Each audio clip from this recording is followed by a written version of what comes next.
Every morning at dawn, 75-year-old Eli Yoder would row his weathered boat across the still waters of Miller's Lake, finding solace in the quiet ritual that had sustained him through decades of loss and longing. Across the water, perched on the old wooden pier like a fragile sparrow, sat 4-year-old Grace, a silent child who dangled her tiny feet in the water, never speaking, but somehow understanding that she and the old Amish man shared something precious in those gentle morning moments. For 3 months, their wordless communion had become the highlight of Eli's days, a reminder that even in his autumn years, connection could bloom in the most unexpected ways. Grace's mother, Sarah, had appeared in their small community like a wounded bird seeking shelter. Carrying secrets that showed in the fearful way she watched the horizon and the protective manner she held her daughter close. But yesterday morning the pier stood empty. Today it remains barren. The neighbors whisper that Sarah and Grace vanished in the night, leaving behind only questions and the ache of unfinished stories.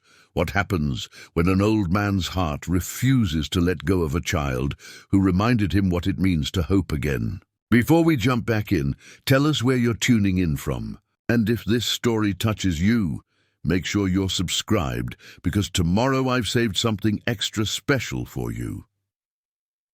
The morning mist clung to Miller's Lake like a gentle shroud, and Eli Yoder felt the familiar weight of his wooden oars cutting through water that had witnessed 75 years of his joys and sorrows. His calloused hands, weathered by decades of honest work, gripped the smooth handles with the certainty of ritual. This lake had been his sanctuary since boyhood, when his father first taught him to read the water's moods and respect its quiet wisdom. 20 years ago, when the cancer took his beloved Rebecca, Eli had rowed to the center of this same lake and wept until his tears merged with the ancient waters. 15 years before that, when influenza claimed their only son, young Samuel, he had come here to rage at the God he served, demanding answers that never came. The lake had absorbed his grief without judgment, offering only the constancy of sunrise and the promise that even the darkest nights eventually yielded to dawn. Now, in the autumn of his life, Eli found that his conversations with the Almighty had grown quieter, more contemplative. His workshop stood testament to this evolution, shelves lined with hand-carved crosses, each one representing a prayer he couldn't quite voice, a question about faith that had no easy answer. The cross he kept on his workbench, carved from oak grown on his own land, bore the smooth patina of countless touches. He would hold it during the long winter evenings, running his thumb over the grain, searching for the peace that had once come so easily.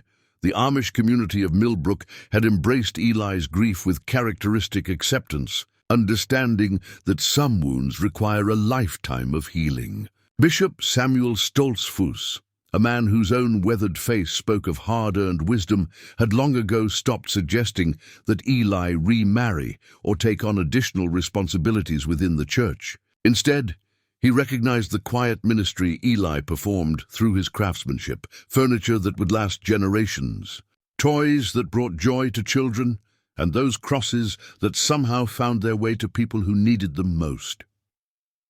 Martha Byler, Eli's nearest neighbor, had appointed herself as his unofficial guardian angel. At 68, she possessed the determined kindness of a woman who had raised 7 children and buried a husband, yet still found energy to worry about others. Her morning visits had become as regular as sunrise, arriving with fresh bread or a jar of preserves, claiming she had made too much when everyone knew she cooked specifically with Eli in mind. "You'll waste away to nothing if someone doesn't look after you," she would scold gently, bustling around his kitchen with the efficiency of long practice. Martha had been Rebecca's closest friend, and in caring for Eli, she honored a promise made at Rebecca's bedside to ensure that grief didn't consume the good man her friend had loved so deeply. The community itself wrapped around its members like a warm quilt, each family representing a patch in the larger pattern of mutual support and shared faith. The Millers farmed the land adjacent to Eli's modest plot, their 6 children often wandering over to watch him work in his shop.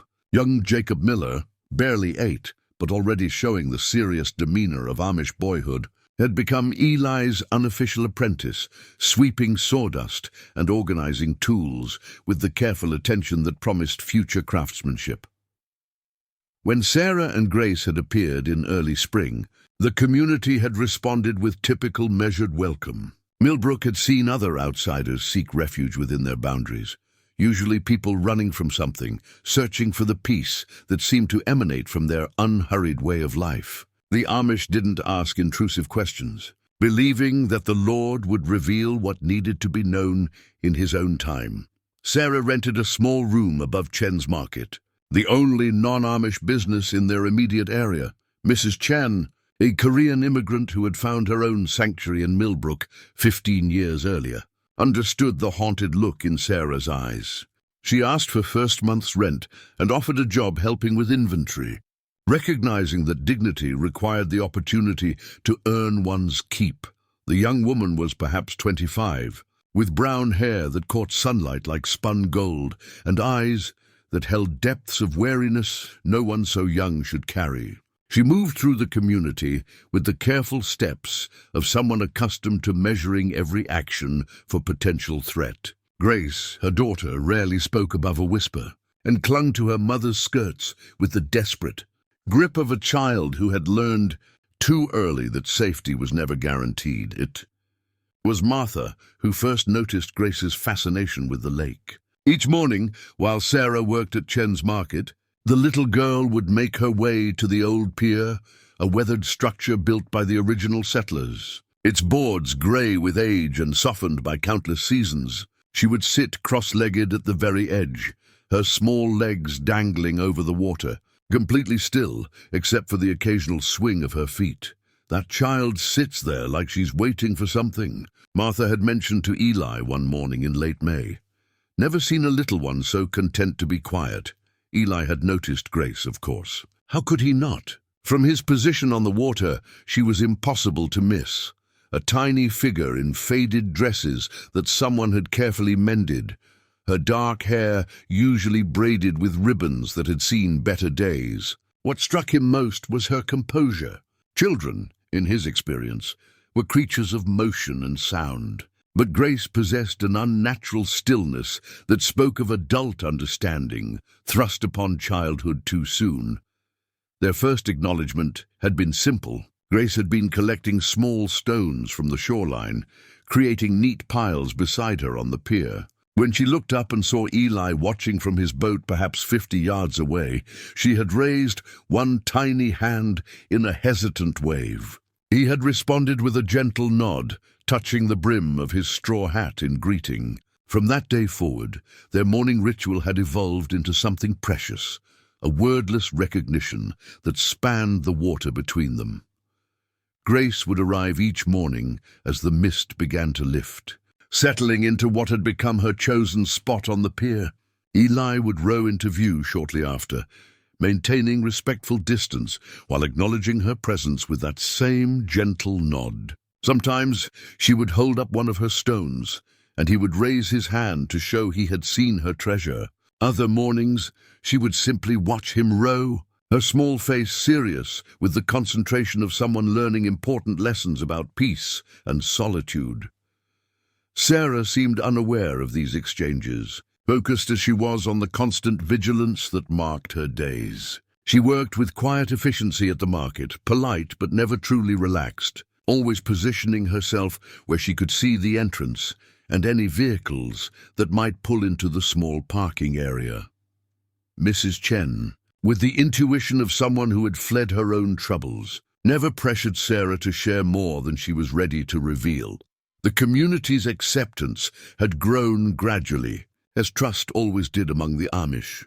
Bishop Samuel had visited Sarah once, offering assistance with any needs she might have, and extending an invitation to Sunday services if she felt so moved. She had declined the latter with polite gratitude, but accepted help from the women's circle when Grace fell ill with a spring cold. Martha had appeared with soup and herbal remedies, staying just long enough to assess the situation and report back that the child was well cared for, but both mother and daughter carried themselves like deer ready to bolt at the first sign of danger, running from something or someone. Bishop Samuel had confided to Eli during one of their evening conversations on Eli's front porch. "We've seen it before. Best we can do is provide sanctuary and pray the Lord keeps them safe." Eli had agreed, though privately he found himself hoping they would stay. Grace's morning presence had awakened something in his heart that he hadn't realized was sleeping. Not the sharp pain of missing his own son, but rather a gentle warmth, the pleasure of being witness to childhood innocence, even innocence touched by circumstances beyond his understanding. As summer progressed, Grace had grown slightly more animated during their silent exchanges. She had begun bringing a small cloth bag to collect her stones, and would sometimes arrange them in patterns on the pier, circles, lines, and shapes that seemed to have meaning only to her. Eli found himself looking forward to these displays, wondering about the thoughts behind such careful arrangements. When storms threatened, he worried about her safety. When she missed a morning due to what appeared to be a summer cold, he had felt a surprising pang of loneliness.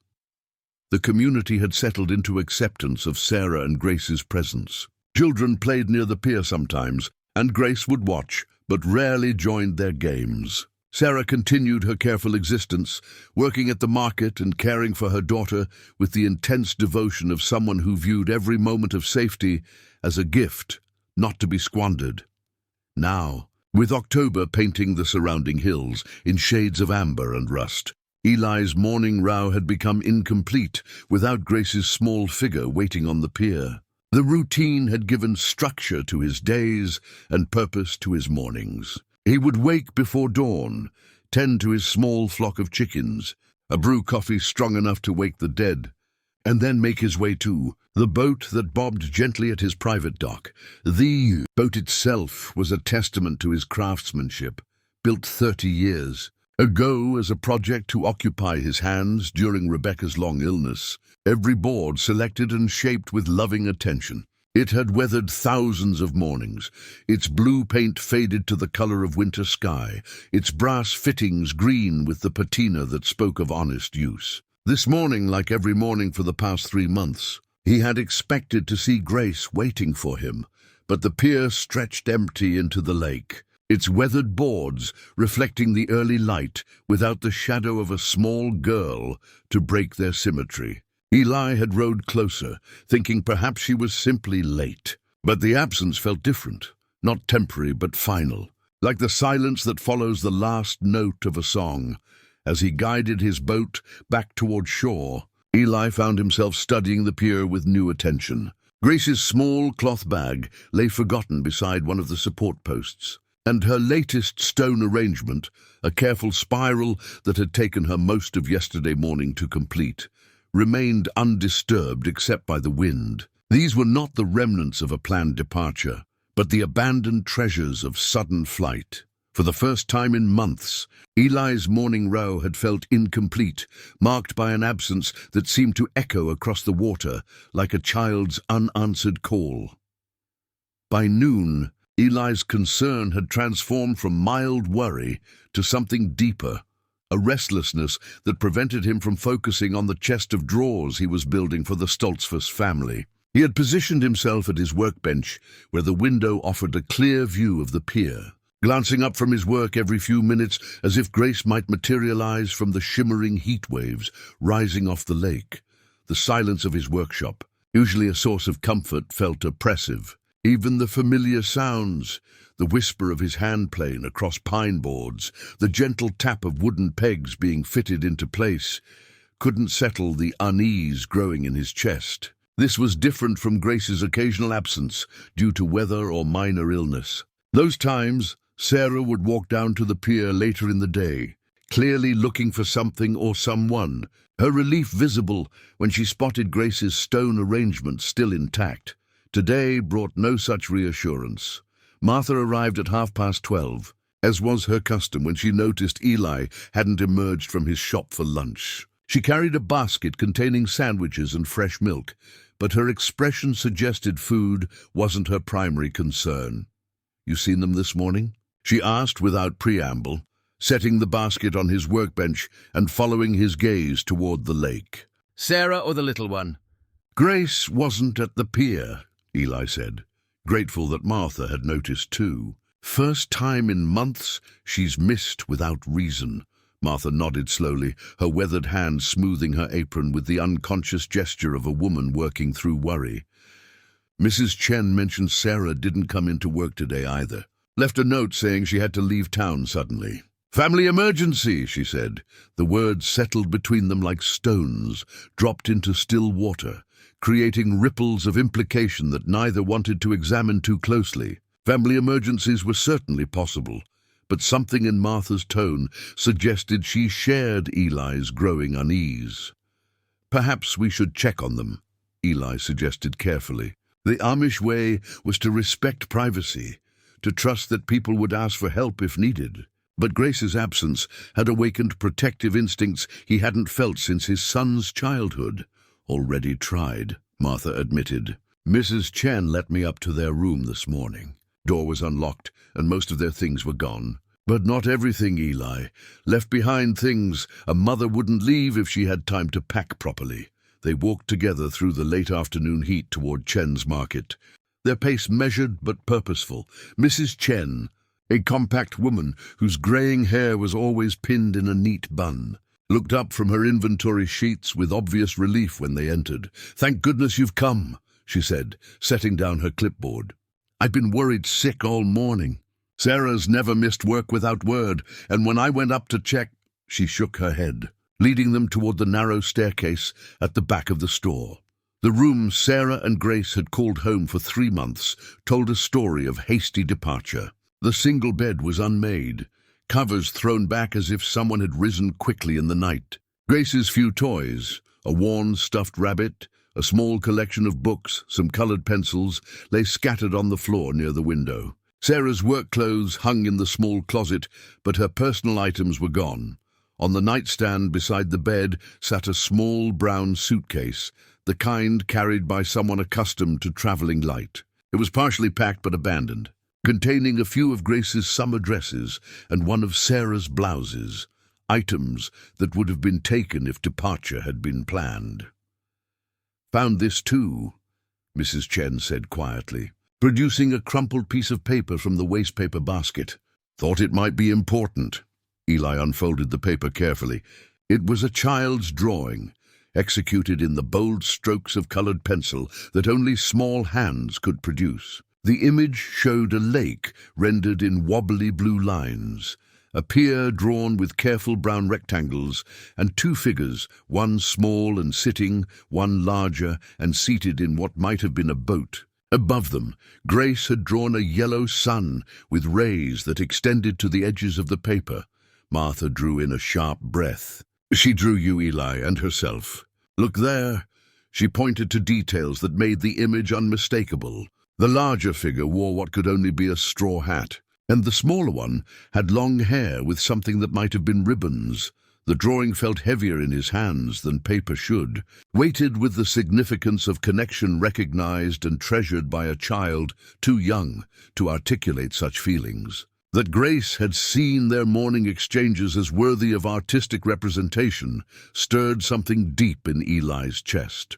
Part pride, part protectiveness, part profound sadness that such a sweet ritual had ended so abruptly. "There's something else," Mrs. Chen said, her voice dropping to nearly a whisper. She moved to the window and pushed aside the thin curtain. "Look at the parking area." From this vantage point they could see the entire small lot behind the market. Tire tracks in the gravel showed where vehicles had parked recently, but one set of tracks was different, deeper, more aggressive, as if the vehicle had accelerated quickly upon leaving. "Sarah's old car is still parked behind the Miller farm, where she always left it," Martha observed. "So whoever took them came for them." The implications hung heavy in the afternoon air. Someone had known where to find Sarah and Grace. Someone had come in the night, urgent enough to prevent proper packing. compelling enough to make Sarah abandon the safety she had found in their community. Mrs. Chen moved to the small dresser and pulled open the top drawer. Inside, nestled between Grace's few undergarments, was a manila envelope thick with papers. She handed it to Eli with shaking hands. "I shouldn't look at personal things, but when someone disappears like this..." Inside the envelope, Eli found documents that painted a picture he hadn't expected. Sarah's real name was Sarah Michelle Crawford, and among the papers were legal documents, court orders, and what appeared to be restraining orders against someone named Marcus William Crawford. The dates were recent, some within the past 6 months. One document, official and intimidating with its legal letterhead, was particularly revealing. It detailed allegations of domestic violence, threats against Sarah's life, and Marcus Crawford's violation of previous restraining orders. There were photographs, too. Sarah's face bearing bruises that had long since healed, a broken window, a threatening note left on her car windshield. The final document in the stack was perhaps the most chilling. It was a copy of a police report from 3 states away, filed just 2 weeks ago. Marcus Crawford had been released from county jail after serving 90 days for contempt of court. The report noted that upon release, he had immediately begun searching for his estranged wife and stepdaughter, making threats that had prompted local authorities to recommend Sarah enter formal witness protection. "Dear Lord," Martha whispered, reading over his shoulder. "That poor girl." "And little Grace?" Eli's hands tightened on the papers as the full scope of the situation became clear. Sarah hadn't been running from generic trouble. She had been fleeing from a man determined to find her, someone who had already demonstrated his willingness to use violence. Grace's silence, her wariness, the way Sarah positioned herself to always see potential escape routes, it all made terrible sense now. The abandoned suitcase took on new meaning. Sarah had tried to pack, had been in the process of preparing for another flight to another temporary refuge, but something had forced her to leave before she could finish. Whether that something was Marcus himself or warning of his approach, the result was the same. A mother and child thrust back into the dangerous world from which they had been trying to escape. As afternoon shadows lengthened across the lake, Eli found himself staring at Grace's drawing with new understanding. The child had found something precious in their morning ritual, a sense of safety, of being seen and acknowledged by someone who represented stability and kindness. Her careful stone arrangements hadn't been random child's play, but attempts to create something permanent in a life marked by constant upheaval. Now they were gone, pulled back into a nightmare that no child should have to endure. And Eli felt the weight of connection like a responsibility he hadn't asked for, but couldn't ignore. For 3 months, he had been Grace's morning constant, the gentle presence that marked the beginning of each safe day. In her eyes and in her drawing, he had been someone worthy of trust and artistic tribute. The question that had haunted him all day crystallized into resolve as he folded Grace's drawing and placed it carefully in his shirt pocket, close to his heart. What happened when an old man's commitment to a child transcended the boundaries of his quiet life and demanded action he hadn't taken in decades? The answer, Eli realized as he looked once more at the empty pier, would require him to step beyond the comfortable patterns of his existence and into a world where stakes were measured not in mourning rituals, but in human lives. The next morning brought no relief from worry, only the hollow ache of routine disrupted. Eli's boat cut through water that reflected a sky the color of pewter, and the empty pier seemed to mock his faithful adherence to ritual. He had risen even earlier than usual, hoping against logic that Grace might have returned in the night, that yesterday's discoveries would prove to be nothing more than a misunderstanding amplified by an old man's overactive concern. Instead, he found only the physical evidence of loss. Grace's cloth bag still lay beside the pier post where she had left it, now damp with morning dew. Her carefully arranged stone spiral had been disturbed by wind and small animals. The precise pattern she had spent so much time creating now scattered into randomness. Eli secured his boat and walked onto the pier, kneeling beside the disrupted stones with the reverence of someone approaching a shrine. Each stone was smooth and flat, selected with the particular care that children bring to treasures adults might overlook. Some were speckled granite, others plain limestone worn soft by countless seasons of lake action. A few showed the distinctive markings that suggested Grace had chosen them not for uniformity, but for the stories written in their surfaces. Small fossils, bands of different colored mineral, crystals that caught morning light like captured stars. Eli gathered the scattered stones into Grace's bag, handling each one as if it were precious beyond measure. To Grace, they had been precious, markers of safe mornings, tangible proof that some things could be collected and arranged and controlled, even when the larger world remained frighteningly unpredictable. The weight of the small bag in his hands felt like responsibility made manifest. Back in his workshop, Eli found concentration impossible. The chest of drawers remained unfinished on his workbench, its joints carefully fitted but not yet glued. Waiting for attention he couldn't provide, while his mind churned with questions about Grace and Sarah's whereabouts. Instead, he found himself examining the legal documents he had taken from their room, reading and rereading details that painted an increasingly troubling picture. Marcus Crawford's pattern of escalation was documented with bureaucratic precision. Initial complaints had been dismissed or resulted in warnings. As his behavior grew more threatening, restraining orders had been issued and violated, leading to brief jail sentences that seemed only to increase his determination. The most recent police report noted that he had hired a private investigator and was systematically checking locations where Sarah might seek refuge. The report mentioned specific tactics, surveillance of women's shelters, monitoring of social services, inquiries at churches and community organizations known to help domestic violence victims. Reading between the official language, Eli understood that Marcus Crawford was not simply an angry ex-husband, but a methodical predator who had made finding Sarah and Grace his primary occupation. By mid-morning, Eli could no longer contain his need for action within the familiar boundaries of his property. He loaded his carpenter's toolbox into his buggy and set out for town, telling himself he needed supplies from the hardware store, but knowing his real purpose was to begin the kind of quiet investigation that might yield information about Grace and Sarah's current situation.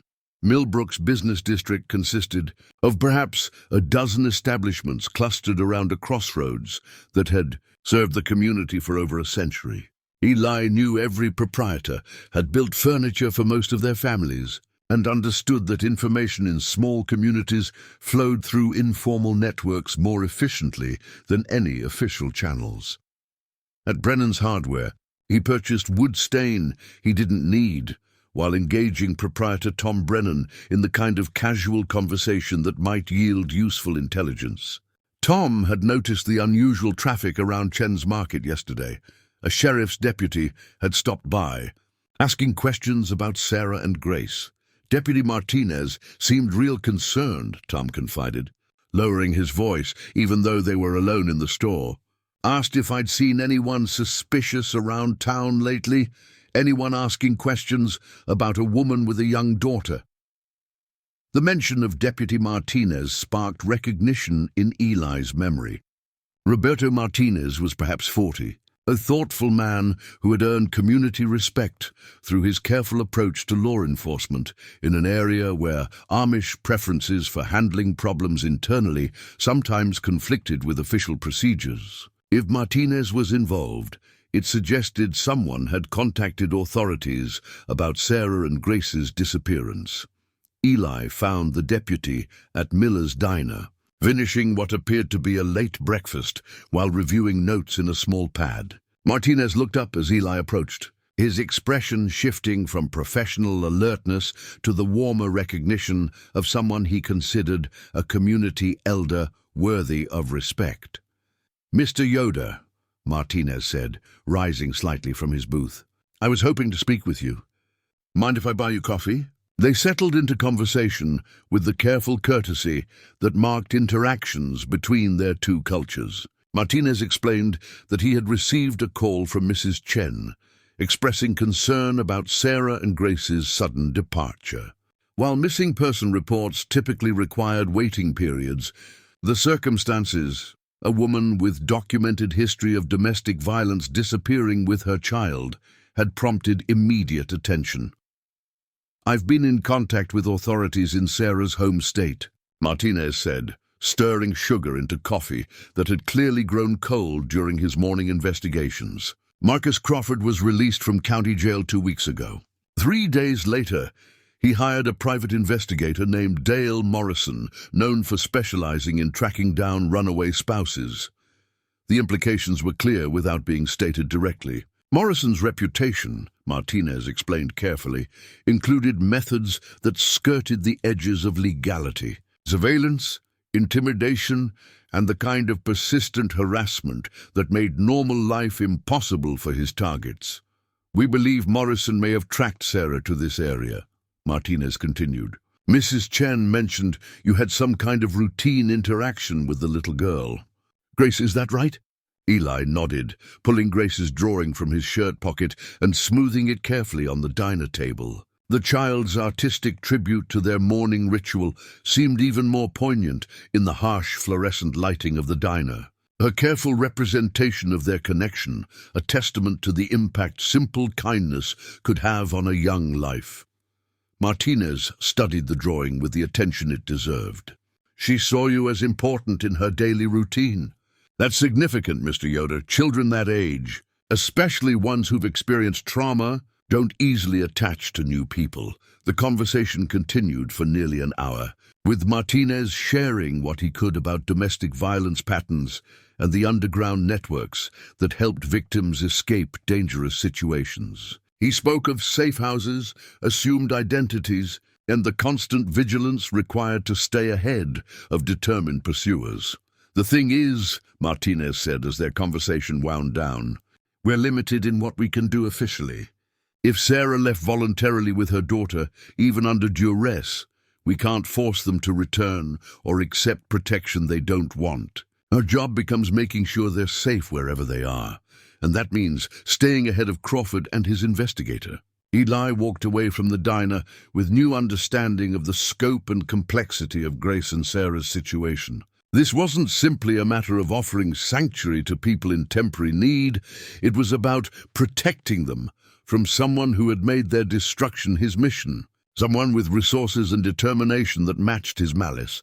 Back home, Eli stood in his workshop holding Grace's bag of stones, feeling the weight of connection and responsibility in ways that challenged everything he thought he understood about the proper boundaries of an Amish man's involvement in worldly troubles. Grace had trusted him enough to include him in her artwork, to make their morning ritual worthy of permanent representation. The question was no longer whether he would act, but how far he was prepared to go to honor a child's trust and protect innocence from those who would destroy it. 3 days after Grace's disappearance, Eli found himself traveling farther from home than he had ventured in years. His buggy rolled along country roads that connected Amish communities across 3 counties, each journey ostensibly related to his carpentry work, but actually serving his growing investigation into Grace and Sarah's possible whereabouts.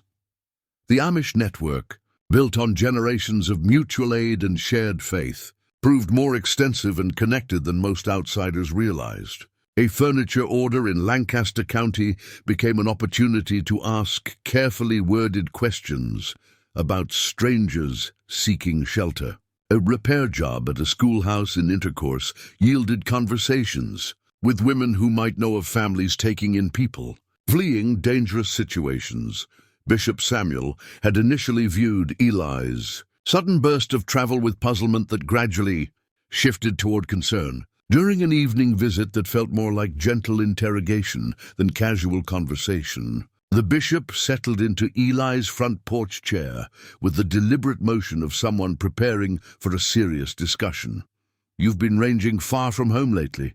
Eli, Samuel observed, his weathered hands folded over the head of his walking stick. "Martha tells me you've taken orders from communities we haven't worked with in 20 years. Eli continued whittling a small wooden toy. A horse that might have been destined for grace had circumstances been different. The rhythmic scraping of his knife against basswood provided cover for the careful consideration of his response. "Work is work," he said finally, "and these communities appreciate quality craftsmanship." Bishop Samuel's silence stretched long enough to become pointed. In the distance, fireflies were beginning their nightly dance over Miller's Lake. Tiny lights that reminded Eli of Grace's delight in simple pleasures, the way she would clap softly when a fish jumped, or arrange her stones to catch the morning sun. "The English authorities came to see me yesterday," Samuel said eventually. "Deputy Martinez, he mentioned you've been asking questions about the woman and child who were staying at Chen's Market." The conversation that followed required Eli to navigate between honesty and the kind of complete disclosure that might result in well-meaning interference. He explained his concern for Grace's welfare, his growing understanding of the danger she and her mother faced, and his belief that their community bore some responsibility for people who had found sanctuary among them. "We are called to be peaceful, Eli," Samuel reminded him gently. "Not passive, but peaceful. There's a difference. But it's a line that requires careful walking." That evening, alone in his kitchen, Eli discovered evidence that his careful inquiries had not gone unnoticed by less benevolent observers. Among his mail was an envelope with no return address, containing a single sheet of paper with a message typed in block letters. "Old man, mind your own business. Some searches are dangerous for everyone." The threat was unsigned but unmistakable in its implication. Someone was monitoring his activities, aware of his interest in Sarah and Grace's whereabouts, and concerned enough about his investigation to issue warnings. Rather than deterring him, the message convinced Eli that he was moving in the right direction. Dangerous people only threatened those who posed actual threats to their plans. The next morning brought a discovery that validated his persistence and deepened his understanding of Sarah's desperate situation. While walking to his mailbox, Eli noticed scraps of paper caught in the hedge that bordered his property. Upon examination, they proved to be torn fragments of what had once been pages from a journal or diary, written in a woman's careful handwriting. The fragments were incomplete, but readable passages painted a picture of escalating fear and protective desperation. One piece contained Sarah's words. "Grace asks about the kind man in the boat every morning. I tell her some people are naturally good, that God puts them in our path when we need them most. I pray she remembers kindness exists when this is over." Another fragment revealed more about their situation. "M found us in Ohio through the church records. We have maybe a week before he traces the connection to Lancaster County. Grace doesn't understand why we keep moving, but she's stopped asking about staying in one place. That breaks my heart more than everything else combined." The final, legible fragment contained information that made Eli's hands tremble as he read, "If something happens to me, I've left instructions with the lawyer in Philadelphia. Grace has an aunt in Oregon who doesn't know we exist. She's M's sister, but she left the family years ago because she couldn't stand his violence. Her name is Elena Crawford Martinez. She runs a pottery studio in Portland. Grace could have a real life there, with family who would love her." These journal pages had been discarded, probably torn and thrown away during hasty packing. But wind and chance had carried them to Eli's property like messages in bottles, finding their intended recipient. Sarah's words revealed not only her gratitude for his small kindnesses to Grace, but also her realistic preparation for the possibility that she might not survive. Marcus's pursuit, the mention of Eleanor Crawford Martinez, provided the first concrete lead Eli had discovered. A pottery studio in Portland would have business listings, contact information, ways of reaching someone who might be expecting or hoping for word about Grace's safety. That afternoon, Eli made a decision that would have seemed impossible just a week earlier. He walked to Chen's market and used the payphone to call directory assistance, requesting the number for pottery studios in Portland, Oregon. Mrs. Chen, understanding the gravity of his expression, provided privacy and quarters for long-distance calls without asking questions. Elena Crawford Martinez answered her studio phone on the third ring, her voice carrying the cautious wariness that seemed to run in families touched by Marcus Crawford's violence. When Eli explained who he was and why he was calling, her response confirmed Sarah's desperate hope. "Oh God, yes," Elena said, her voice breaking slightly. "Sarah contacted me 6 months ago, told me about Grace, about what Marcus had done. I've been waiting, hoping she'd bring Grace here where I could protect them both. Is Grace safe? Are they both safe?" Eli had to admit he didn't know that Sarah and Grace had disappeared from his community 3 days ago, that he was an old Amish man who had no business involving himself in such dangerous complications, but couldn't abandon a child who had drawn pictures of their morning ritual. "You're not just an old man," Eleanor said fiercely. "You're someone Grace trusted enough to put in her artwork.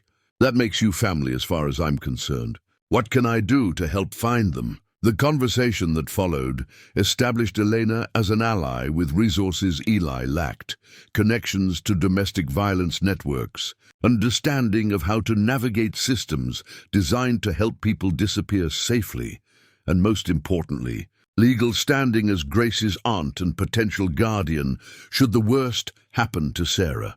As evening shadows lengthened over Miller's Lake, Eli found himself committed to a course of action that extended far beyond his community's boundaries. Grace's journal fragments lay carefully preserved on his kitchen table, evidence of a child's trust and a mother's desperate love, testifying to connections that transcended the simple morning ritual where everything had begun.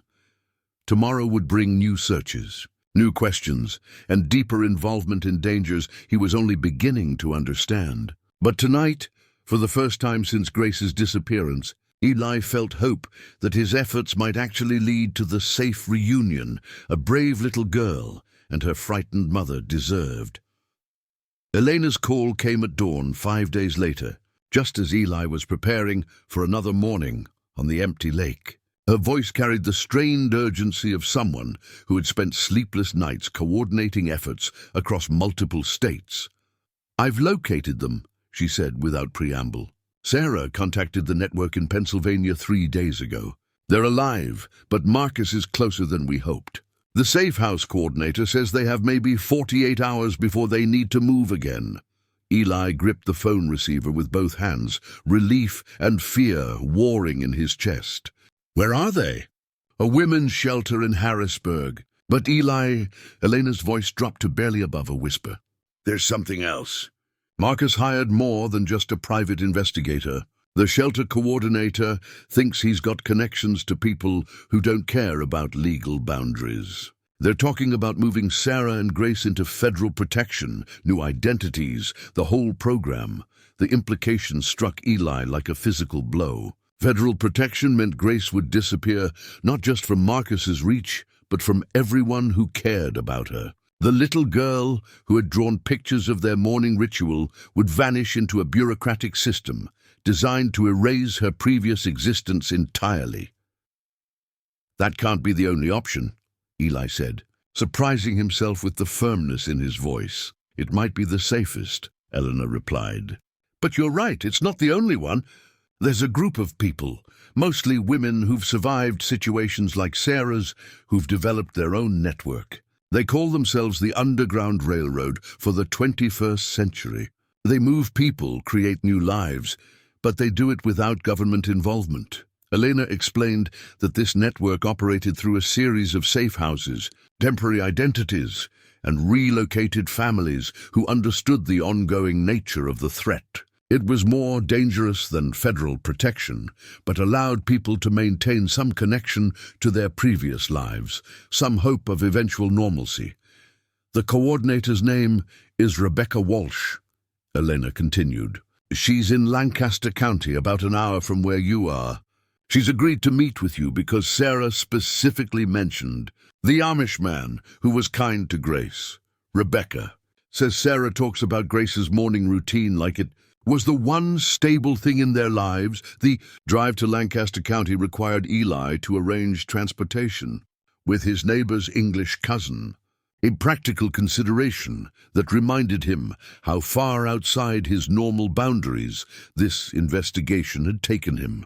As countryside rolled past the car windows, Eli found himself thinking about the carved cross on his workbench, the questions about faith and action that it represented. Rebecca Walsh operated her network from what appeared to be a perfectly ordinary farmhouse on the outskirts of Lancaster. Her appearance, graying hair, comfortable clothes, the general demeanor of a woman who might run a church committee, belied the sophisticated operation she coordinated. Her living room served as a command center, with maps marked in code, disposable cell phones, and filing cabinets secured with locks that suggested serious security concerns. Sarah's situation is worse than most, Rebecca said, settling into a chair across from Eli with the weary manner of someone who had heard too many stories of escalating violence. Marcus Crawford isn't just an abusive ex-husband.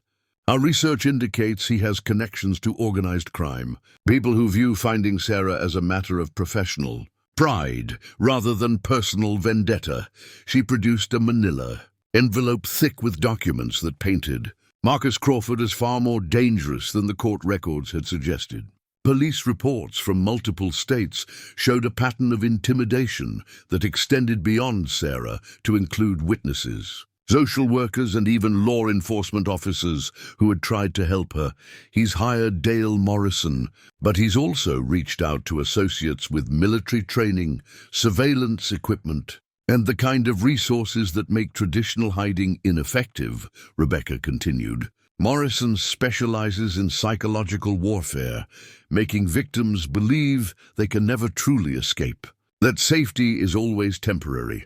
The most disturbing document was a copy of a letter that had been intercepted by postal authorities. Addressed to Sarah at a previous address, it contained detailed descriptions of violence Marcus intended to inflict, not just on her, but on anyone who had helped her disappear. The letter mentioned the old man by the lake specifically, suggesting Marcus knew about Eli's morning interactions with Grace.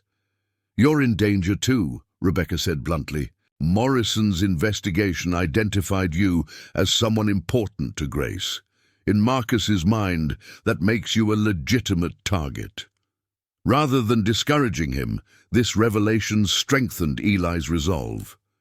Grace had trusted him enough to include him in her artwork, had found enough security in their morning routine to make it the subject of her creative expression. If that trust had put him in Marcus's crosshairs, it only proved how precious the connection had been.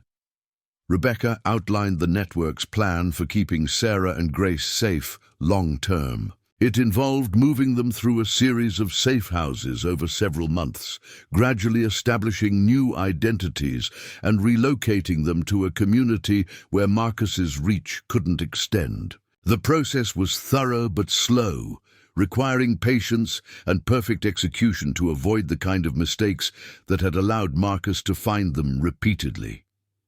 "The problem," Rebecca admitted, "is that Grace isn't adapting well to the constant movement. She's stopped eating regularly, won't sleep without her mother in the same bed, and keeps asking about the man with the boat. Sarah says Grace drew pictures of your morning meetings at 3 different shelters. It's become her way of coping with uncertainty. The thought of Grace struggling with fear and displacement, clinging to memories of their peaceful morning ritual as her only source of stability, broke something fundamental in Eli's heart. He had witnessed her contentment during those quiet mornings by the lake, had seen how the simple routine provided structure in what he now understood had been a life of constant upheaval. "What if we tried a different approach?" Eli asked slowly, an idea forming that challenged every assumption about his proper role in this situation. "What if instead of moving them away from the danger, we found a way to eliminate the danger itself?" Rebecca's expression shifted from professional courtesy to sharp attention. "What are you suggesting?" Marcus Crawford has advantages, resources, connections, persistence. But he also has weaknesses. He's operating in territory he doesn't know, pursuing people who have community support he can't understand or infiltrate. What if we use those advantages against him? The conversation that followed lasted 3 hours and fundamentally altered Eli's understanding of his own capacity for strategic thinking and protective action. Rebecca's network had resources and experience, but they typically relied on evasion rather than confrontation. Eli's suggestion, using Marcus's aggression against him by drawing him into a situation where the community's advantages outweighed his resources, represented a dramatically different approach. "It's dangerous," Rebecca warned. "Not just for you, but for Sarah and Grace. If we miscalculate, if Marcus proves more resourceful than we anticipate, then we'll be no worse off than we are now," Eli interrupted. "Except Grace will know that people who care about her were willing to take risks to keep her safe." As afternoon shadows lengthened over Lancaster County, Eli found himself committed to a plan that would have seemed impossible just weeks earlier. The carved cross on his workbench had always represented questions about faith and action, but now those questions were finding answers in the form of calculated risks taken for the protection of innocent lives. Tomorrow would bring the beginning of preparations for a confrontation Eli had never imagined himself capable of orchestrating, but one that might finally give Grace the permanent safety her stone arrangements had always represented, the chance to create something beautiful and lasting, without fear of its destruction. The old Amish community directory had been kept by Eli's grandfather, updated by his father, and maintained by Eli himself for the past 20 years. Its pages contained handwritten entries for families across 17 states, representing connections forged through generations of mutual aid, shared faith, and the quiet networks that sustained communities often misunderstood by the outside world. Now, as Eli spread the worn book across his kitchen table beside Rebecca's operational maps, the directory took on significance he had never imagined. Each name represented not just a family contact, but a potential safe house, a source of information, or a community that might provide sanctuary to a mother and daughter fleeing violence. Martha arrived at dawn, as had become her custom since Grace's disappearance. But instead of finding Eli in his workshop or preparing for his morning row, she discovered him surrounded by papers that looked distinctly un-Amish in their official complexity. Her sharp intake of breath suggested she understood immediately that whatever Eli was planning had moved far beyond community boundaries. "Rebecca Walsh called last night," Eli explained without preamble. "Sarah and Grace are safe for now, but Marcus Crawford is systematically checking every place they might hide. He's not just searching randomly, he's studying our communities, learning our patterns." Martha settled into the chair across from him with the careful motion of someone bracing for difficult news. At 68, she had lived through enough community crises to recognize the signs of danger that extended beyond individual families to threaten the security everyone took for granted. "What does that mean for us?" she asked. Though her tone suggested she already suspected the answer, Eli produced a copy of Marcus's intercepted communications that Rebecca had shared. The documents revealed a chilling level of research, detailed maps of Amish settlements, analysis of community hierarchies, and specific intelligence about families known to help people in distress. Marcus hadn't simply stumbled upon their community while pursuing Sarah. He had identified it as a likely refuge based on systematic study of Amish charitable practices. "He knows about Bishop Samuel's history of helping runaway teenagers," Eli said, pointing to a highlighted section. "About the Millers taking in that pregnant girl 3 years ago, about our community's reputation for not asking questions when people need help."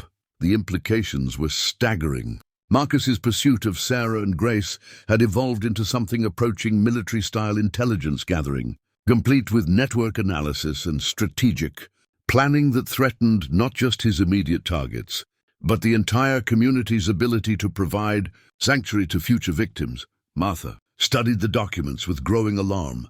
He's turning our compassion into a weapon against us, which is why Rebecca thinks we need to change our approach entirely. Eli continued. Instead of helping Sarah and Grace disappear, we draw markers here to ground where we have advantages he can't understand or counter. The plan that emerged over the following days required coordination across multiple communities and careful timing that would have challenged professional operations. Rebecca's network provided intelligence about Marcus's movements and patterns, while Eli's community directory supplied the human resources necessary for a deception complex enough to succeed. The first phase involved creating false trails that would lead Marcus to believe Sarah and Grace were moving through a predictable sequence of Amish communities. Families in Ohio, Pennsylvania, and Indiana agreed to participate by creating evidence of recent guests, extra laundry on lines, children's toys left strategically visible, casual mentions to neighbors of visitors who had moved on just before Marcus's investigators arrived. Bishop Samuel's initial resistance to the plan melted when Rebecca explained the broader implications of Marcus's systematic approach to infiltrating their communities. He's not just hunting one family, she told him during a meeting in Eli's kitchen that lasted past midnight. He's developing methods that other predators will copy. If we don't stop him here, every Amish community becomes vulnerable to this kind of exploitation. The second phase required something that challenged Eli's understanding of his own capabilities, active deception designed to manipulate Marcus's expectations and draw him into a confrontation where community resources could overwhelm his advantages. It meant transforming Miller's Lake from a place of peaceful morning ritual into a carefully prepared trap. Young Jacob Miller, still only 8 but already demonstrating the serious reliability that marked future community leaders, became an unexpected asset. His daily visits to Eli's workshop had given him intimate knowledge of Grace's morning routine, and his natural tendency toward precise observation made him ideal for the kind of detailed surveillance the plan required. Grace always sat on the third plank from the end. Jacob reported during one of the planning sessions that had transformed Eli's kitchen into an operational headquarters. She counted her stones the same way every morning, groups of 5, then she'd make her patterns. She never started until you were in your boat where she could see you. These details, seemingly trivial, became crucial elements in creating deception, convincing enough to fool someone who had studied Grace's habits through surveillance reports. If Marcus's investigators found evidence that Grace had returned to her familiar routine, they would report that Sarah had brought her back to the one place where the child had found stability. The community's involvement expanded gradually as the scope of preparation became clear. Martha coordinated communication between families, using her network of relationships to ensure information flowed efficiently without attracting outside attention. The Miller family agreed to modify their daily routines to create the appearance of increased activity around the lake area. Even Mrs. Chen became part of the operation, prepared to provide specific information about Sarah and Grace's supposed return when Marcus's investigators inevitably questioned her. Deputy Martinez presented a more complex challenge. As law enforcement, he couldn't officially participate in vigilante operations, but his growing understanding of Marcus's threat to community safety led him to adopt a policy of strategic absence, ensuring his patrol schedule would keep him away from Miller's Lake during the crucial phases of the operation. 3 weeks after Grace's disappearance, Eli found himself rowing across Miller's Lake in the pre-dawn darkness, not for his usual morning meditation, but to check preparations for a confrontation that would test everything he thought he understood about faith, community, and the lengths to which peaceful people could go to protect innocence from violence. The pier had been subtly modified with concealed anchoring points that would prevent it from being used as an escape route. The surrounding area contained carefully positioned observation points, where community members could monitor the situation without being detected. Most importantly, Grace's stone collection had been arranged in her familiar spiral pattern, creating the kind of evidence that would convince Marcus's investigators that she had indeed returned to her place of comfort. As morning light began to touch the water, Eli realized that his carved wooden cross had found its answer to questions about faith and action. Sometimes protecting the innocent required more than prayer and passive resistance. Sometimes it demanded the kind of strategic confrontation that turned community strengths into weapons against those who would exploit compassion for evil purposes. The trap was set, the community was ready, and Grace's morning ritual was about to serve a purpose, far more dangerous and important than either she or Eli could have imagined when their wordless friendship first began. Across the peaceful waters of Miller's Lake, the phone call that shattered everything came at 3 a.m, 5 days before the planned confrontation with Marcus Crawford. Eli woke to the jarring sound with the instant alertness of someone whose sleep had grown light with worry, reaching for the receiver before the second ring could wake his neighbors. Eli. "It's Eleanor." Grace's aunt's voice carried a tremor he had never heard before. "Something's happened. Something we didn't know, didn't understand. Sarah isn't who we thought she was." The words seemed to echo in his dark kitchen as Eli fumbled for the lamp switch, casting harsh yellow light over the operational maps and community directories that had consumed his life for weeks. "What do you mean?" "The FBI contacted me tonight," Elena continued, her words tumbling over each other with urgent desperation. "Sarah's real name is Sarah Michelle Garrett. She's not just running from an abusive ex-husband, Eli. She's a federal witness. Marcus Crawford isn't her ex-husband. He's the man who was hired to kill her." The silence that followed felt like falling, as if the ground beneath Eli's carefully constructed understanding had suddenly opened into empty space. Everything he thought he knew about Sarah and Grace's situation reorganized itself into a reality far more dangerous and complex than domestic violence. However serious that had seemed, Elena's explanation continued in fragments that slowly assembled into a horrifying picture. Sarah had been a bookkeeper for a construction company in Chicago that served as a front for organized crime money laundering. When she discovered the true nature of her employer's business and the scope of their operations, she had made the decision that destroyed her life. She had contacted federal authorities and agreed to testify against people who considered murder a routine business expense. She was supposed to be in witness protection, Elena said, her voice breaking slightly. But there was a leak in the federal marshal's office. Someone told Marcus Crawford's employers exactly where to find her and Grace. The safe house was compromised before they ever arrived. The documents Elena faxed too. Mrs. Chen's machine an hour later painted Sarah's situation in stark federal bureaucracy. She had witnessed murders, participated in documenting financial crimes involving millions of dollars, and possessed testimony that could send dozens of people to prison for life. Grace wasn't Sarah's daughter at all, but the child of Sarah's murdered sister, a woman who had tried to leave the organization and died for her attempted escape. Marcus Crawford emerged from these documents as something far more terrifying than an abusive ex-husband. He was a professional killer with military training, organized crime connections, and a reputation for eliminating problems with surgical precision.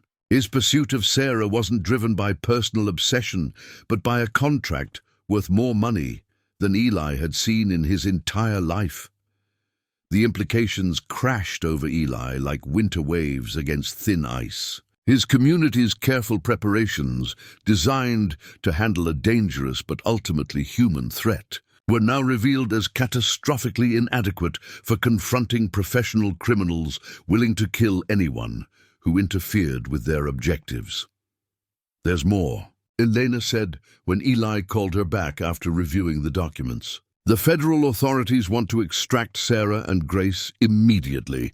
They're talking about moving them to a secure facility, new identities, Complete disappearance from everything and everyone they've ever known.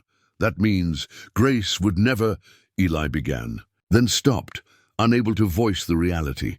That the little girl who had drawn pictures of their morning ritual would vanish forever, into a system designed to erase her previous existence. Entirely, she'd never see you again, Elena finished gently. Never have the chance to return to the place where she felt safe. Never know that the kind man in the boat cared enough to risk everything trying to protect her. The federal extraction was scheduled for the following evening. Sarah and Grace would be moved from the shelter in Harrisburg to a secure facility, then relocated to somewhere the FBI considered beyond Marcus Crawford's reach. It was, Elena admitted, probably the safest option for Grace's long-term survival. But Sarah asked me to call you, Elena continued. She wanted you to know that Grace talks about your morning meetings constantly. She's drawn pictures of Miller's Lake at 3 different safe houses. In every drawing, you're there in your boat, and she's sitting on the pier waiting for you to see her stone arrangements. The weight of that information settled over Eli like a physical presence. Grace's trust, expressed through child's artwork and whispered questions about the kind man by the water, had survived weeks of upheaval and fear.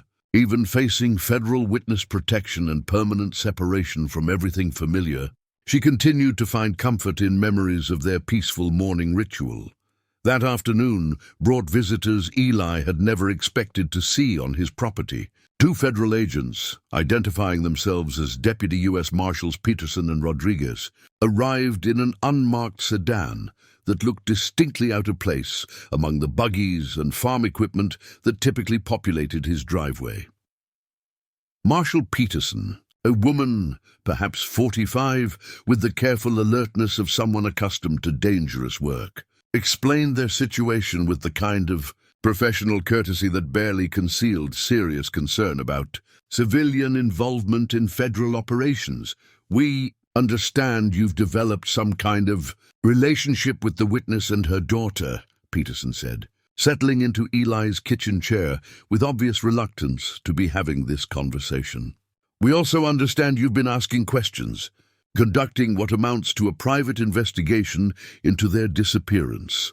Her partner, Marshal Rodriguez, spread photographs across Eli's table, surveillance images that showed Marcus Crawford with associates who looked like they had stepped from nightmares.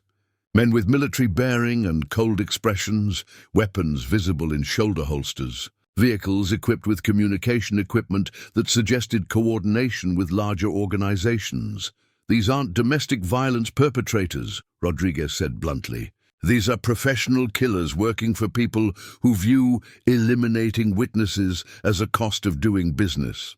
Mr. Yoder, with respect for your intentions, you're not equipped to handle this level of threat. The conversation that followed required Eli to confront the gap between his community's resources and the scope of danger they faced. Federal witness protection, however impersonal and devastating for Grace's emotional well-being, offered the kind of security that no amount of community cooperation could provide against professional criminals. Grace will be safe, Peterson assured him. New identity, new location, educational opportunities, and protection that will last as long as necessary. It's not ideal for a child her age, but it's better than the alternative. As the federal agents prepared to leave, Rodriguez paused at the door with the expression of someone wrestling with professional boundaries. The little girl asked the safe house coordinator to send you something, he said, producing a folded piece of paper from his jacket pocket. We normally don't allow contact between witnesses and outside parties, but she was so insistent. The paper was another of Grace's drawings, executed with the careful attention she brought to all her artwork. This one showed Miller's Lake from a perspective she had never actually experienced, aerial view, as if seen by a bird flying overhead. The pier extended into blue water. Eli's boat floated in the distance, and Grace herself was depicted sitting in her familiar spot with her. Collection of stones arranged in the spiral pattern that had become her signature, but this drawing contained elements the others hadn't, words. printed in careful block letters along the bottom. "Thank you for seeing me every morning. I will remember the kind man in the boat forever." The federal agents left with promises to keep Sarah and Grace safe. But their departure felt like the closing of a door that would never open again. Grace would disappear into witness protection, grow up with a new name in a new place, and become someone else entirely while retaining only childhood memories of the morning ritual that had provided stability during the most frightening period of her young life. That evening, as Eli sat on his pier holding Grace's final drawing, he understood that his careful preparations and community support had become irrelevant, not because they were inadequate, but because the very nature of the threat had transformed beyond recognition. Marcus Crawford wasn't just hunting Sarah and Grace, he was eliminating federal witnesses. With the backing of organized crime, operations that viewed community interference as simply another problem to be solved. Permanently, the carved wooden cross on his workbench had posed questions about faith and action, but Grace's drawing provided a different kind of answer. Sometimes the most meaningful action was simply being present for someone who needed to be seen, acknowledged, and remembered. Sometimes the greatest protection came not from confronting danger, but from ensuring that love and kindness would survive whatever darkness threatened to destroy them tomorrow would bring. Grace's disappearance into federal protection, the end of any hope for reunion, and the beginning of a lifetime of wondering whether the little girl who had trusted him enough to include him in her artwork would remember the peace they had shared across the quiet waters of Miller's Lake. The federal extraction was scheduled for sunset, but by mid-afternoon, it was clear that something had gone catastrophically wrong. Elena's frantic phone call came as Eli was examining his father's wartime letters, documents he hadn't touched in decades, pulled from their hiding place in his bedroom chest by an impulse he couldn't fully explain. "They're gone." Elena's voice carried the edge of panic barely held in check. Sarah and Grace never made it to the extraction point. The federal agents found the safe house coordinator unconscious, the building empty, and evidence of a struggle. Eli's hands tightened on the yellowed letters as the implications crashed over him. Marcus Crawford had found them first. After weeks of careful planning, federal protection, and community preparation for a confrontation that might never come, the professional killer had simply taken what he wanted, while everyone else focused on elaborate strategies. "How long ago?" Eli asked, his voice steadier than he felt. 6 hours, maybe 7. "The FBI is treating it as a kidnapping, but Eleanor's voice broke slightly. The safe house coordinator regained consciousness long enough to tell them that Marcus wasn't alone. He had help from someone inside the federal operation, someone who knew exactly when and where to find them. The betrayal within federal ranks explained how Marcus had stayed ahead of every attempt to protect Sarah and Grace, someone with access to witness protection. Protocols had been feeding him information, turning the very system designed to keep them safe into a weapon for their destruction. As Elena spoke, Eli found himself reading passages from his father's letters that he had forgotten existed. Written during World War II, when his father had served as a medic with unusual responsibilities, they revealed a family history that complicated everything Eli thought he understood about Amish pacifism and the proper response to evil. "Your grandfather was no ordinary medic," one letter explained in his father's careful handwriting. "The resistance contacted him because they knew Amish communities could hide people, when hiding meant the difference between life and death. We saved 17 Jewish families, Eli. 17 families who lived because we understood that sometimes faith requires action that looks nothing like the peaceful submission others expect from us." Another letter, dated 3 months later, was more specific. "The SS came to our district searching house by house. We didn't resist with violence, but we resisted with intelligence, with community cooperation, with the kind of strategic thinking that turns their strengths against them. They found nothing, because we had prepared everything, anticipated their methods, used their assumptions about peaceful farmers to hide what they couldn't imagine we were capable of protecting. The letters continued for pages, detailing operations that would have challenged professional military units. His father and grandfather had coordinated with underground networks, created elaborate deceptions, and used their community's reputation for simple honesty to mislead Nazi investigators who couldn't conceive that Amish families might be capable of sophisticated resistance. Faith isn't passive acceptance of evil. Son, the final letter concluded, faith is the courage to act when action serves the protection of innocence, regardless of personal cost. The Lord expects us to be wise as serpents when wolves threaten the lambs in our care. These revelations arrived at the moment when Eli needed them most, when federal protection had failed, when professional criminals had taken Grace and Sarah, when every conventional response seemed inadequate for the scope of danger they faced. His father's letters provided not just inspiration but tactical guidance from previous generations who had faced similar choices between peaceful principles and protective action. Rebecca Walsh arrived an hour later with news that transformed desperate concern into focused preparation. Her network had intercepted communications suggesting Marcus Crawford was bringing Sarah and Grace back to the area where their connection had first been established, back to Miller's Lake, where Grace's attachment to Eli could be used as leverage for whatever Marcus had planned.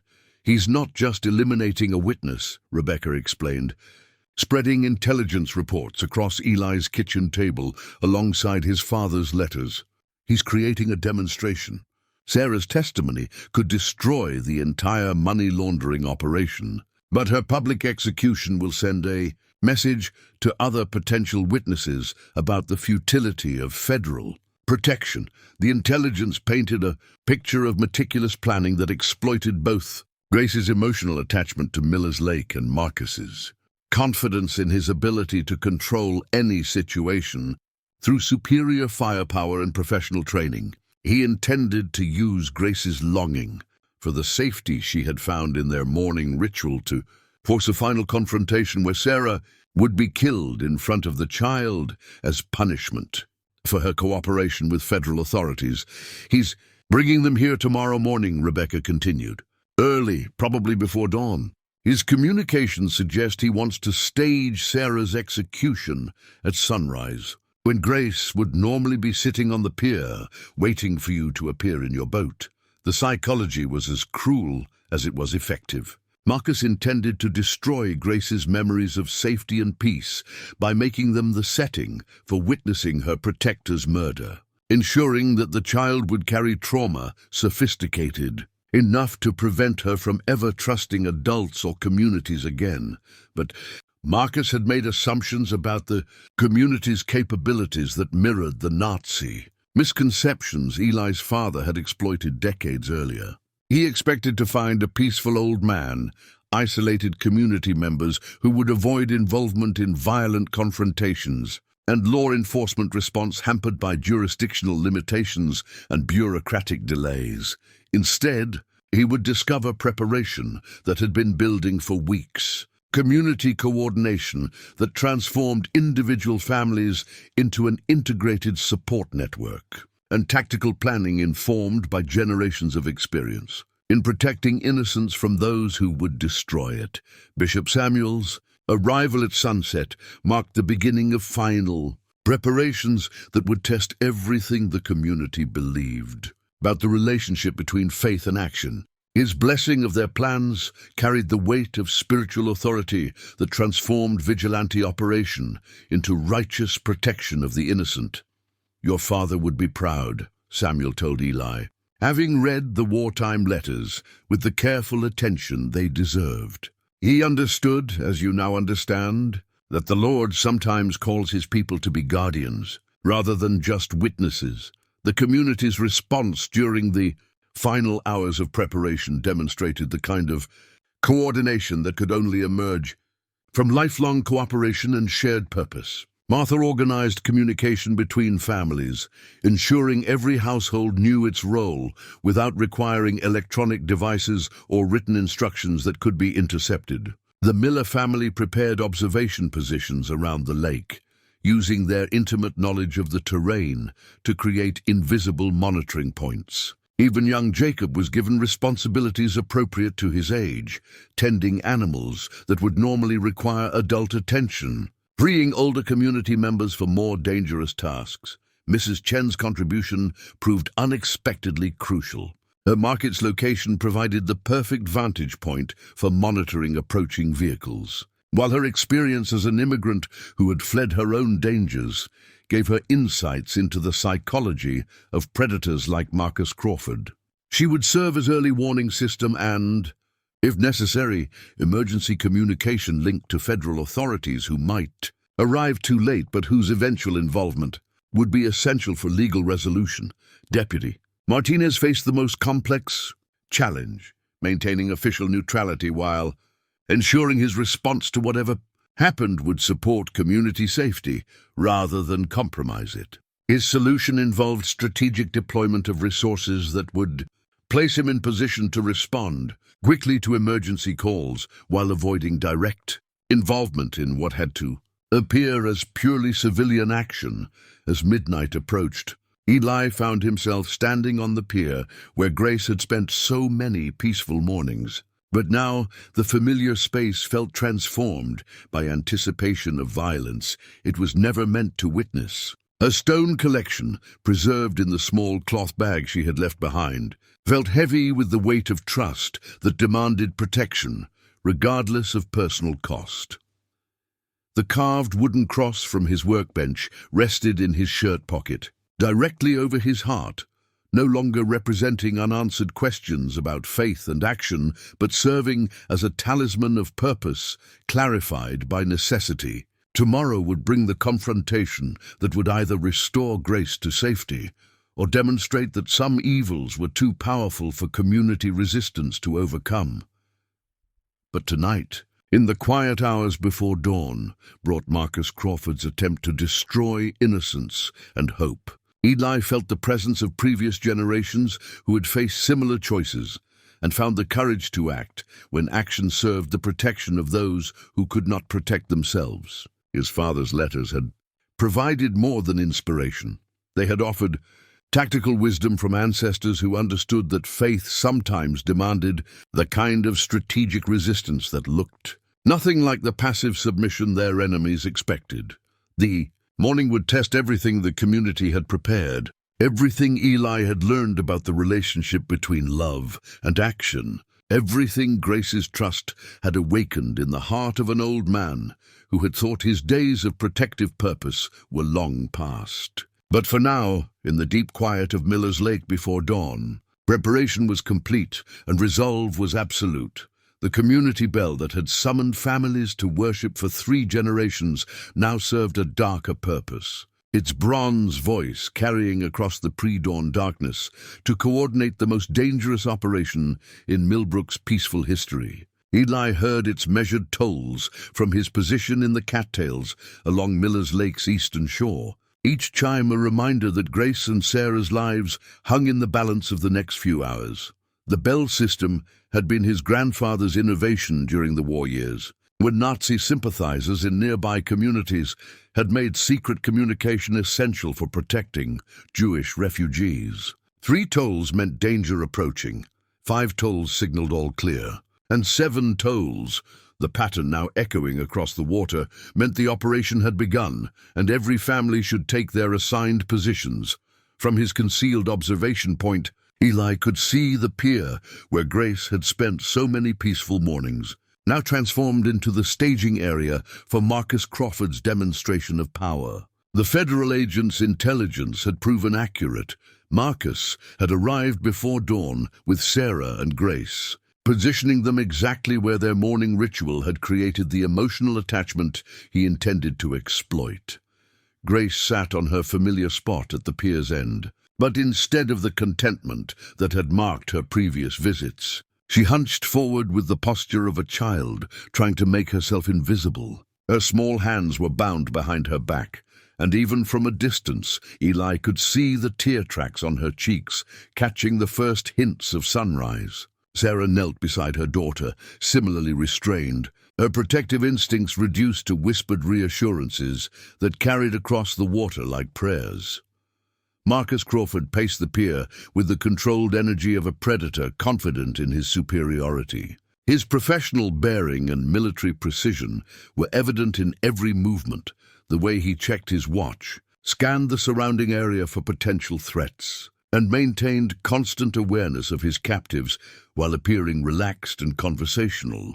Two associates flanked the pier's landward end, positioned to intercept anyone approaching from the most obvious angles. Their positions revealed tactical training and familiarity with crowd control, but also betrayed assumptions about likely threats that the community's preparation had anticipated and planned to exploit. The bell tolled again, this time in the pattern that meant Martha had confirmed all families were in position. From his hiding place, Eli couldn't see the other community members, but he knew they were there. Young Jacob Miller had crawled into the duck blind 30 yards to his left, serving as backup observer, with the reliability that made him invaluable despite his age. The adult Miller men had positioned themselves in the tree line beyond the pier, close enough to respond quickly, but concealed well enough to avoid detection by Marcus's sweep of the area.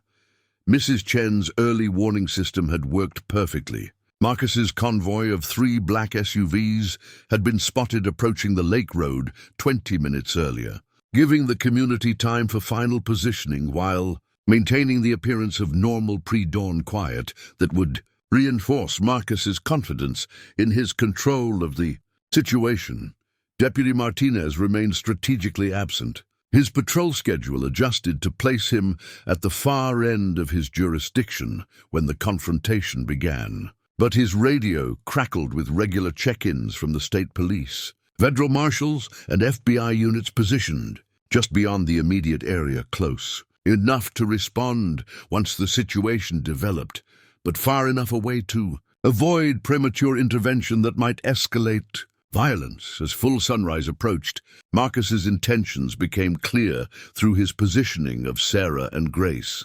He had placed them facing the water, in the exact spots where Grace had spent her happiest mornings, ensuring that she would witness her protector's execution from the perspective of their peaceful, shared ritual. The psychological cruelty was as precise as his tactical planning. "This is where you felt safe, isn't it, sweetheart?" Marcus's voice carried across the water with false kindness that made Eli's hands clench into fists. "This is where you and Mama thought you could hide from the consequences of her betrayal." Grace's response was barely audible, but Eli caught the essential word, boat. She was asking about the kind man in the boat, wondering if he would appear for their morning ritual, despite the nightmare that had replaced her sanctuary of peace. Marcus's laugh held no humor. "Oh, he'll be here, little one. I'm counting on it. Old people are predictable, especially old people who think they're heroes. When he shows up in that pathetic boat, you'll watch him die first. Then, Mama, then you'll understand that there's no such thing as safety for people who cross my employers." The bell's final sequence, 9, tolls that meant immediate action, came just as Eli spotted his boat, approaching from the direction of his dock. Exactly on schedule, despite the fear that knotted his stomach. But the figure in the boat wasn't Eli himself. It was Bishop Samuel, wearing Eli's familiar straw hat and clothing, providing the visual Marcus expected, while Eli remained in position for the surprise the community had planned. Marcus raised his weapon as the decoy boat moved into range, his attention focused entirely on what appeared to be the morning routine that had given Grace such comfort. His associates maintained their positions, confident in their ability to control a situation that seemed to be developing exactly as their employer had anticipated. But Grace's stone collection, the small cloth bag that had become so important to her sense of permanence and control, now served a purpose none of them had foreseen. Hidden among the smooth lake stones were the emergency signals the community had prepared, small mirrors that could reflect sunrise into the eyes of anyone, looking toward the pier from the concealed positions, where armed community members waited for the moment when Marcus's attention would be completely focused on his intended demonstration. The climax was beginning, and everything depended on timing that had been practiced in secret for weeks, coordination that transformed individual families into a unified force, and the kind of protective love that made ordinary people capable of extraordinary courage when innocence was threatened by those who viewed cruelty as simply another tool for achieving their objectives. Grace's drawing, the one she had given to the federal agents, now clutched in Eli's hand as he prepared for action, had captured more than just their morning ritual. Her child's perspective had shown the lake from above, including details that proved crucial to the community's strategy. The shallow areas where boats could run aground, the hidden channels that allowed approach from unexpected angles, and the sight lines that Marcus's tactical planning had failed to consider. The moment Marcus raised his weapon toward Bishop Samuel's decoy boat, Eli emerged from the cattails with the quiet determination that had sustained him through 75 years of faithful service to his community. His movement triggered a coordinated response that transformed the peaceful lake setting into something Marcus Crawford had never anticipated. Terrain controlled by people who knew every stone, every current, every advantage it offered to those who belonged there. The Miller men rose from the tree line as Eli waded into the shallow water, their positioning creating a crossfire that forced Marcus's associates to choose between multiple threats. Mrs. Chen's emergency signal, a mirror flash visible from her market's second-floor window, confirmed that federal backup had arrived at the perimeter and was prepared to respond to whatever developed. But it was Grace herself who provided the moment that shifted everything in the community's favor. When she saw Eli approaching through the water with the steady courage she had always associated with their morning meetings, she did something that Marcus's psychological profile had never predicted. She smiled. That smile, bright with recognition and relief despite her fear, broke the careful control Marcus had maintained over the situation. For the first time since his arrival, he looked away from his intended victims to assess the threat approaching from the water. And in that moment of divided attention, Bishop Samuel's boat reached the position where the community's weeks of preparation could finally be implemented. Young Jacob Miller, invisible in his duck blind, used Grace's own signal system, her small mirrors hidden among the stones, to reflect sunlight directly into the eyes of Marcus's closest associate. The man stumbled backward, momentarily blinded, his weapon swinging wildly as he tried to regain visual contact with targets that were no longer where his tactical training had positioned them. Eli reached the pier as Martha's coordinated distraction began. A series of sounds from the surrounding woods that suggested law enforcement approaching from multiple directions. The noises weren't random, but followed patterns designed to exploit Marcus's military training, creating the acoustic signature of a professional tactical response that would trigger his conditioning to seek cover and reassess the situation. "Grace," Eli called softly, his voice carrying the same gentle authority that had marked their morning greetings. "Close your eyes, sweetheart, just like when you're arranging your stones. Close your eyes and count to 10. The child's trust, preserved through weeks of separation and trauma, responded immediately to the familiar voice that had represented safety during her most peaceful mornings. She squeezed her eyes shut and began counting in a whisper that somehow carried across the pier despite the chaos erupting around them. Marcus's tactical superiority crumbled as the situation developed beyond his ability to control. The old man approaching through the water wasn't the helpless victim he had expected, but someone moving with purposeful confidence. The sounds from the woods suggested professional law enforcement response rather than panicked civilians. Most critically, Grace's obvious recognition and trust of her rescuer indicated relationships, and community support that his intelligence gathering had failed to identify.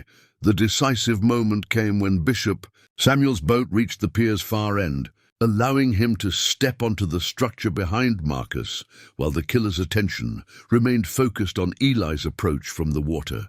The bishop's presence, representing moral authority and community solidarity, completed the encirclement that Marcus suddenly realized had been planned with precision, matching his own tactical preparation. "It's over, Crawford," Eli said, his voice carrying across the water with the kind of quiet authority that came from absolute certainty of purpose. Grace is going home. "Sarah is going home. You're going to face justice for what you've done." The federal agent's arrival, coordinated with Deputy Martinez and state police units, transformed the lakeshore into a properly equipped law enforcement response. But the critical moment had already passed. Marcus Crawford, faced with community coordination he hadn't anticipated and tactical disadvantages he couldn't overcome, had made the choice to surrender rather than escalate violence that would accomplish nothing except ensuring his own destruction. Grace's eyes opened as Martha Byler waded into the water to cut her bonds, the child's face lighting with recognition as she realized that the kind man from the boat had indeed come to their morning meeting, just as he had promised through 3 months of faithful routine. Her small arms wrapped around Eli's neck with the desperate grip of someone who had never stopped believing that safety existed somewhere in a world that had shown her too much. "Cruelty, I saved some stones for you," she whispered against his shoulder, her voice carrying the satisfaction of a promise kept. "In my pocket. The pretty ones. I knew you'd come back to see them." The drawing that had brought federal agents to understand Grace's attachment now served its true purpose, testament to the power of simple kindness to sustain hope through even the darkest circumstances, and proof that love expressed through daily ritual could provide strength sufficient to overcome the most sophisticated attempts to destroy innocence and trust. 6 months later, the new wooden pier that Eli had built with help from the entire community stretched into Miller's Lake, with the kind of solid permanence that promised to weather generations of seasons. Constructed from oak, grown on local land, and fitted with joints that would tighten rather than loosen with age, it represented everything the original pier had meant to Grace, but crafted with the intentionality of hope rather than the accident of circumstance. The morning mist clung to the water as it always had, but Eli's boat cut through reflections that now carried different meanings. Grace sat at the pier's end in her familiar position, but the cloth bag beside her contained not just stones, but letters, carefully written messages from her new life in Oregon with Elena, sharing news of pottery classes, new friends, and the gradual healing that came from safety maintained long enough to take root.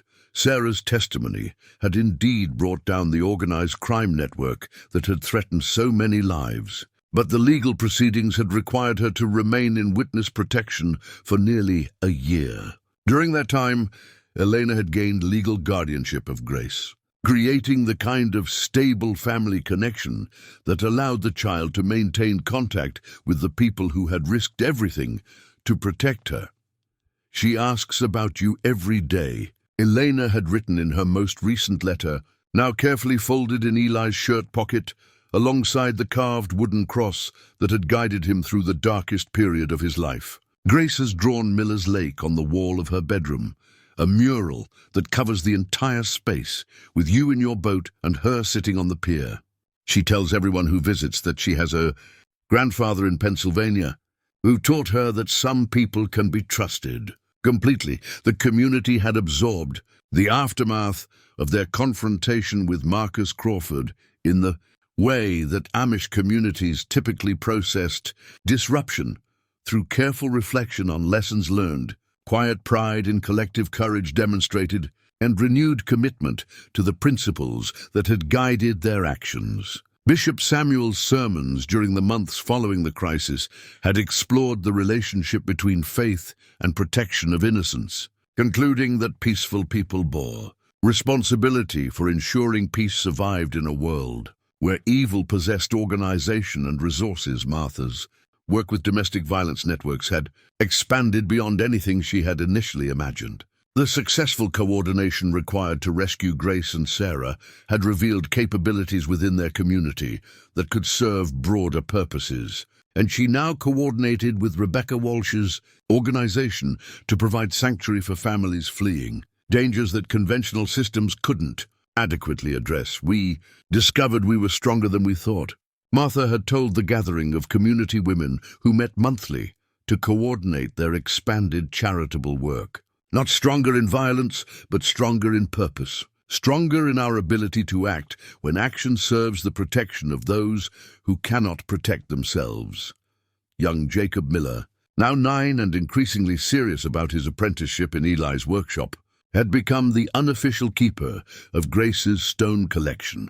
The smooth rocks she had gathered during her months by the lake were now arranged in permanent displays. Throughout the community, small monuments to the trust that had awakened protective instincts. None of them had known they possessed. Deputy Martinez had been promoted to chief. Deputy, based on his handling of the federal coordination required during the crisis, but more importantly, he had developed ongoing relationships with community leaders that bridged the gap between Amish preference for internal resolution and the reality of threats that required broader law enforcement response. His monthly visits to Eli's workshop had become opportunities for both men to discuss the ongoing challenge of protecting innocence in a world where predators possessed increasingly sophisticated resources. The carved wooden cross that Eli kept on his workbench had been joined by others, dozens of them, created during the long winter evenings when his hands needed occupation and his heart required expression for gratitude that couldn't be contained in words. Some had been given to community members who had participated in Grace's rescue, others sent to Elena for Grace's collection, and many simply placed around his property as reminders that questions about faith and action could find answers in service to those who needed protection. Mrs. Chen had expanded her market to include a small section devoted to handcrafted items created by community members, with proceeds supporting the network of safe houses and assistance programs that had grown from their experience with Sarah and Grace, the Korean immigrant who had understood fear and the need for sanctuary. Had become a bridge between cultures, facilitating cooperation that served purposes larger than any individual community could accomplish alone.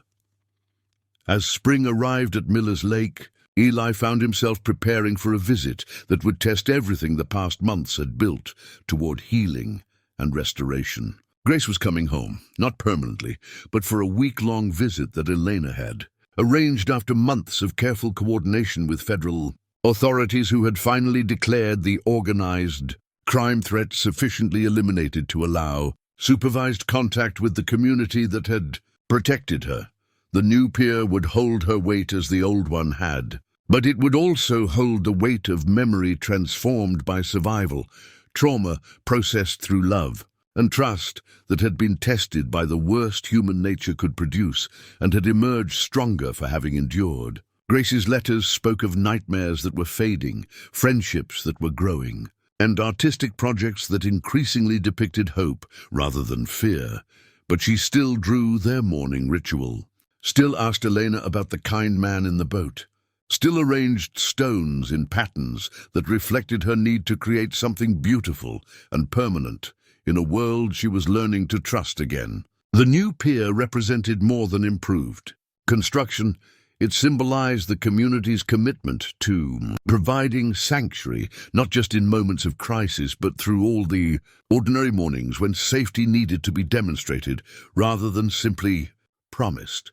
As Eli's boat moved across water that reflected both past and future, he understood that Grace's trust had awakened something in his community that would outlive all of them, the knowledge that love, expressed through faithful presence, could provide strength sufficient to confront any darkness that threatened innocence. The morning ritual that had begun as personal comfort had become community transformation. And the little girl who had drawn pictures of their connection had taught an old man that the most profound questions about faith and action found their answers in simple commitments honored day after day, regardless of the cost such honor might ultimately require.